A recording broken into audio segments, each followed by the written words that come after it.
মূসা আলাইহিস সালামের জামানায় একটা জাতি ছিল, ওই জাতির নাম আমালিকা জাতি। এই আমালিকা জাতিরা এত আকারে বড় ছিল যে যাদের পায়ের হাঁটুর নিচে তৎকালীন বনি ইসরায়েলের মানুষগুলি পড়ে থাকতো, এত বড় আকারের মানুষ ছিল। তো এদের সাথে যুদ্ধ করার জন্য আল্লাহ তাআলা মূসা আলাইহিস সালামকে বলছিলেন যে তুমি তোমার বনি ইসরায়েলের কওম নিয়ে তাদের সাথে যুদ্ধ করো। যুদ্ধ করার জন্য যখন প্রস্তুতি নিলেন বনি ইসরায়েলেরা, তারা তো খুব চালাক মানুষ, তারা বলল যুদ্ধ করার আগে শত্রুদের সম্পর্কে গোয়েন্দা তথ্য নিয়ে জানা উচিত, আমাদের পক্ষ থেকে গোয়েন্দা পাঠান। গোয়েন্দা পাঠানোর পরে গিয়ে দেখে এরা এত বড় সাইজের মানুষ, যাদের সাথে যুদ্ধ তো দূরের কথা, তাদের হাঁটুর কাছাকাছিও তারা পুরোপুরি লম্বায় যায় না। বনি ইসরায়েলের কাছে যখন এই তথ্য আসছে তখন তারা কয় আমরা এই যুদ্ধ করতে পারবো না, আপনি আর আপনার খোদা আল্লাহ তাআলা গিয়ে যুদ্ধ করে এলাকা জয় করে দেন, আমরা গিয়ে বসবাস করব। সরকারি পাইয়া সরকারি খাইয়া তাদের তো অভ্যাস হয়ে গেছে।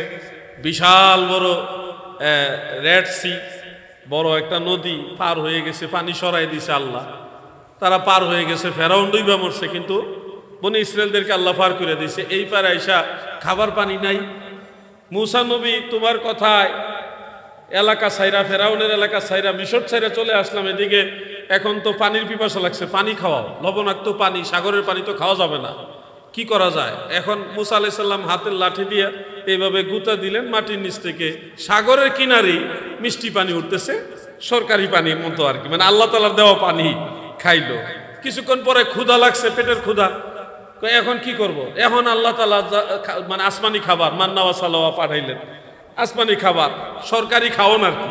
খাইতে খাইতে তারা তো মনে করেন সব ফ্রি পাইয়া অভ্যাস হয়ে গেছে, ফ্রি পাইয়া অভ্যাস। এখন আল্লাহ যখন বলছে যুদ্ধ করো, যুদ্ধ করতে প্রথম রাজি, কিন্তু যখন দেখছে সাইজ এত বড়, যুদ্ধ করা সম্ভব না, তখন কয় যে আমরা যুদ্ধ করতে পারবো না, আপনি আর আপনার আল্লাহ গিয়ে যুদ্ধ করে এলাকা ক্লিয়ার করে দেন, আমরা গিয়ে বসবাস করব।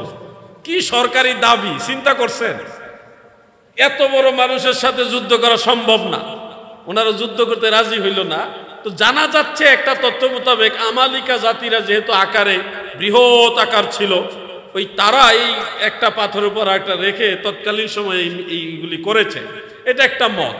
আল্লাহু আলাম, আল্লাহ তাআলাই সবচেয়ে ভালো জানে, কারণ পৃথিবীতে এখনো 7টা জিনিস আছে যেগুলির কোনো বৈজ্ঞানিক ব্যাখ্যা এখনো পাওয়া যায়নি, যার মধ্যে একটা হলো মিশরের গিজা পিরামিড। তো আমি আপনাদেরকে এই তথ্যগুলি হঠাৎ করে নিয়ে আসলাম জিনের কথা নিয়ে। জিন, এই জিন জাতি তারা হলো আগুনের তৈরি একটা জিন।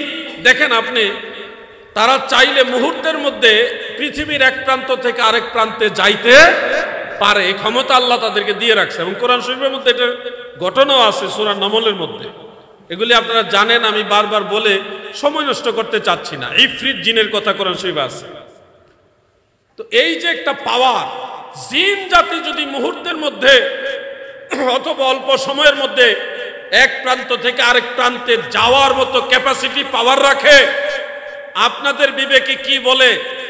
আল্লাহর ওলিদের পাওয়ার কি জিনের চেয়ে কম না বেশি? নিঃসন্দেহে বেশি, এখানে কোনো সন্দেহ রাখা যাবে না। আরেকটা হাদিস শরীফ আপনাদেরকে বলি, তাহলে আরো ক্লিয়ার হবে জিনিসটা। মুসান্নাফ ইবনে আবি শাইবা এই কিতাবের মধ্যে উল্লেখ, কিছু যুবক আছে কয় বুখারী মুসলিমের কথা কয়, বুখারী মুসলিমে আসেনি। আরে বাবাজি, যে কিতাবগুলোর নাম আমরা বলি এগুলি তোমরা হুজুররাও ঠিক মতো পড়ে না অথবা খুঁজেই পায় না, যার কারণে তারা সীমাবদ্ধ কয়েকটা হাদিসের মধ্যে, কয়েকটা কিতাবের মধ্যে সীমাবদ্ধ থাকার কারণে তারাও এগুলি জানে না, তোমরা তাদের ফলোয়ার্স। এখন তোমরা ওই সমস্ত কিতাবের কথা শুনলে বুখারী মুসলিমে আছে।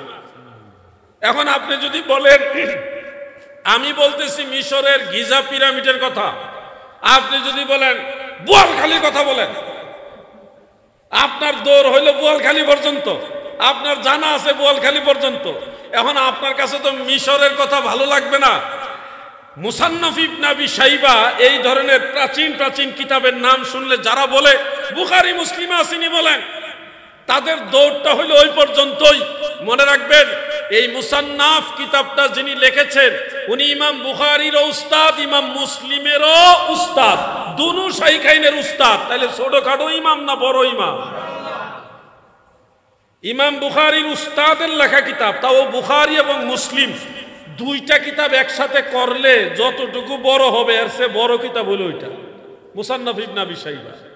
সেই কিতাব থেকে একটা হাদিস আপনাদের শোনাই, মুআজামুল কাবীর লিত-তাবারানির মধ্যে হাদিসটা আছে।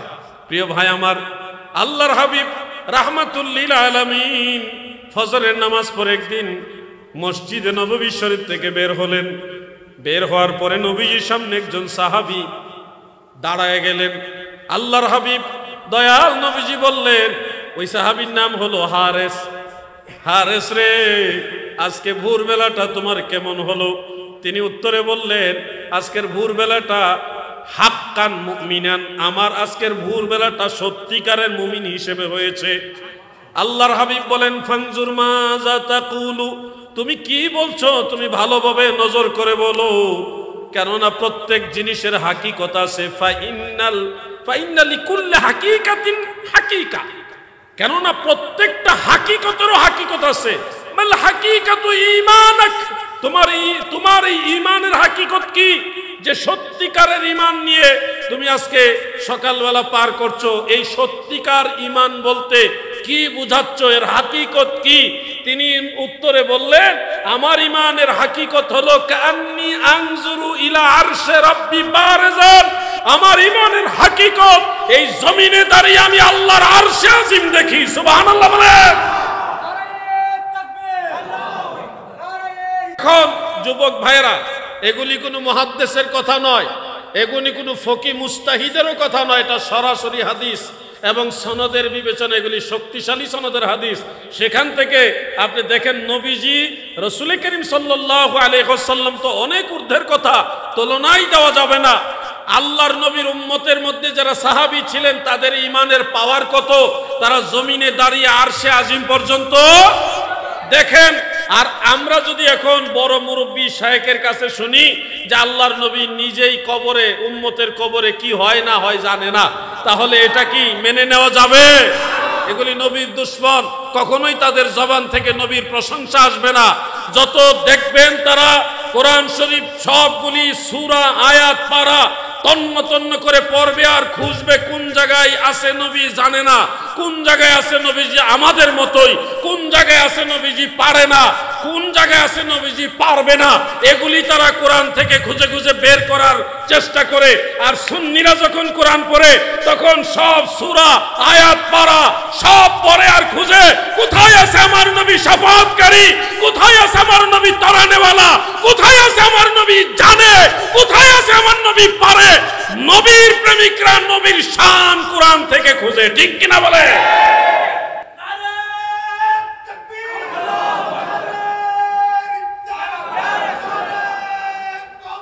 প্রিয় ভাইরা, দৃষ্টিভঙ্গি আলাদা, কোরআন আলাদা না, কোরআন একই, কোরআন এক, কিন্তু দৃষ্টিভঙ্গি আলাদা, দৃষ্টিভঙ্গি ভিন্ন।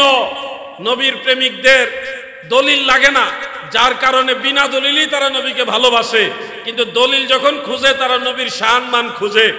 ও ভাই, গোলাপ ফুল থেকে মৌমাছি নিয়ে বানায় মধু, গোলাপ ফুল থেকে পানি নিয়ে, বিভিন্ন ফুল থেকে পানি নিয়ে মৌমাছি নিয়ে বানায় কি মধু, কিন্তু একই ফুলের পানি নিয়ে ভুমরা পোকা বানায় বিষ। একই জায়গার পানি, কারো কাছে বিষ, কারো কাছে মধু। কোরআনের মধ্যে কোরআনের সূরা আয়াত পারা সবই ঠিক আছে, কিন্তু দাদু দেখবেন সুন্নিরা যখন কোরআন পড়ে তখন এটার মধ্যে নবীজির মহব্বতের মধু খুঁজে পায়, আর নবীর দুশমনেরা যখন কোরআন পড়ে তখন এর মাঝে নবীর শানের বিরুদ্ধে দলিল খুঁজে, ঠিক কিনা বলে? এগুলি গুস্তাখে রাসূল, এদের সাথে আল্লাহর হাবিবের কোনো সম্পর্ক নাই, ইসলামের মূল দর্শন তাদের মাঝে নেই। আপনারা যদি সচেতন না হন তাহলে আপনারা ক্ষতিগ্রস্ত হবেন। আমাদের কথার সাথে এই 1400 বছরের সমস্ত ইমামদের কথা মিল পাইবেন, কারণ আমরা নতুন না, উইরা ইসা জিরা বসি নাই। আমি মাঝে মধ্যে বলি, আমাদের এই আহলে সুন্নাত ওয়াল জামাত, এই সুন্নি জামাত আমরা স্বপ্নে পায়া আবিষ্কার করিনি, সুন্নি জামাত মজলিসের শুরা দিয়ে আবিষ্কার করা হয়নি, সুন্নি জামাত কোনো নির্বাচন দিয়ে বানানো হয়নি। সুন্নি জামাতের প্রতিষ্ঠাতা হলো রাহমাতুল লিল আলামিন। আমরা নবীর দল করি, ঠিক কিনা বলেন? এটা স্বপ্নে পাওয়া দল না, মজলিসে শুরা দিয়ে এই দল বানানো হয়নি। এই দলের প্রতিষ্ঠাতা রাহমাতুল লিল, সমস্ত সাহাবারা এই দলের সদস্য, সমস্ত তাবি, চার মাযহাব, সকল তরিকতের ইমামরা, সমস্ত আউলিয়ারা সুন্নি। একটা ইমামও আপনি দেখাতে পারবেন না, একজন ওলিউল্লাহ দেখাতে পারবেন না, একজন মুজাদ্দিদ মুজতাহিদ দেখাতে পারবেন না যে কইছে আমি ওয়াহাবি। কে ওয়াহাবি না? সব ইমামরা নিজেদের আকীদার অবস্থান যখন ক্লিয়ার করেছেন, সবাই বলেছেন আমি আহলে সুন্নাহ ওয়াল জামাত। এজন্য আমাদেরটা ইতিহাস খুঁজলে দেখবেন ওই 1400 বছর ইতিহাসে সবকিছু আমাদের সাথে মিল আছে।